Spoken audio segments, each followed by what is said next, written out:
Monsieur Bailly, est-ce que je peux me permettre de vous demander de commencer? Oui, oui, sans problème. Merci Bonjour beaucoup. à tous. Je suis adjoint aux finances à la commune de Saint-Benoît et dans ce cadre, j'ai eu lors de ma prise de fonction la possibilité de commencer à travailler avec SFP et dans ce cadre-là, nous avons dès le premier exercice de notre mandat mis en place le logiciel de SFP pour travailler sur notre préparation budgétaire et puis se projeter sur le reste du mandat. Donc, à aujourd'hui, euh, les enseignements que nous en tirons, c'est, je dirais, le côté extrêmement pragmatique, euh, pédagogique et facilitateur. Pragmatique, nous avons, il faut le reconnaître, un appui très fort de SFP, que ce soit dans la mise à jour des comptes administratifs de l'année N-1 et puis la mise en place de la préparation budgétaire. Donc là, un appui vraiment significatif qui nous permet de gagner du temps et ce gain de temps, nous le consacrons davantage à la pédagogie à faire auprès des autres élus et des chefs de service de la collectivité. Donc ça, c'était le premier point sur le côté pédagogique. Ensuite, nous avons, je dirais, une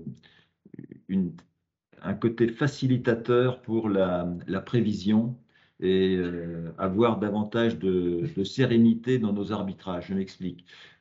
Quand on se fixe un certain nombre de référentiels, hein, on n'a rien inventé. Moi, j'ai pris dans ma collectivité le référentiel qui avait été donné en termes de CAF brut, en termes de nombre d'années de CAF pour rembourser la dette et puis le pourcentage de CAF que l'on va consommer par rapport au remboursement d'emprunt. Donc ça nous sert de guide dans notre stratégie financière et ça nous aide à faire nos arbitrages. Donc là, c'est ce que nous avons véritablement utilisé jusqu'à maintenant. Ce qu'il faut que l'on travaille et ce à quoi on s'emploie avec le directeur général des services, c'est maintenant si je puis dire, l'affinage de toutes ces prévisions et notamment la répartition en compteurs par différents services auxquels sont liés les élus pour que l'on puisse avoir un pilotage plus fin encore, notamment des comptes autres que les frais de personnel au niveau du fonctionnement. Même au niveau des comptes de personnel, il y a des choses à faire, hein. Et donc là, on va travailler à mettre ça en place, hein, c'est-à-dire, et c'est ce que j'attends aussi de cette formation d'aujourd'hui, hein, continuer à aller plus loin avec le logiciel. Donc, nous avons travaillé suite à la formation du module numéro 3 sur être adjoint aux finances, sur la lettre de cadrage. Donc moi, j'ai mis en place une lettre de cadrage dont je me suis inspiré de la formation qu'on avait eue l'autre jour, en y intégrant nos particularités. Et puis, ce qui me semble important aussi dans le cadre de notre réflexion pour les arbitrages, c'est ce qui était vu sur les propositions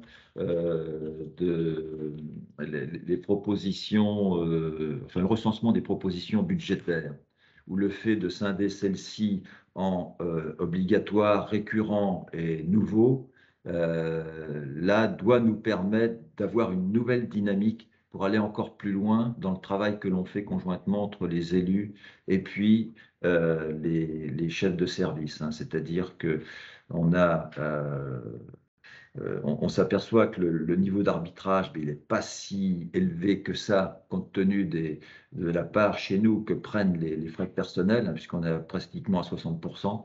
Mais là aussi, ça nous permettra certainement, j'en suis sûr, d'avoir de meilleures réallocations pour cadencer après tous nos investissements. Donc voilà où nous en sommes. Et moi, ce que j'attends, c'est aller encore plus loin dans nos priorités d'investissement Moi, je suis sûr qu'on peut encore affiner davantage tout ce qui va être scénario de fonctionnement.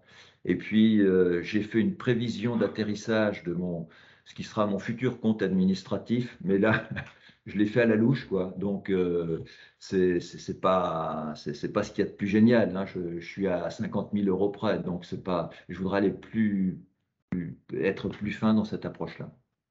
Voilà. Merci, merci Hubert pour votre intervention.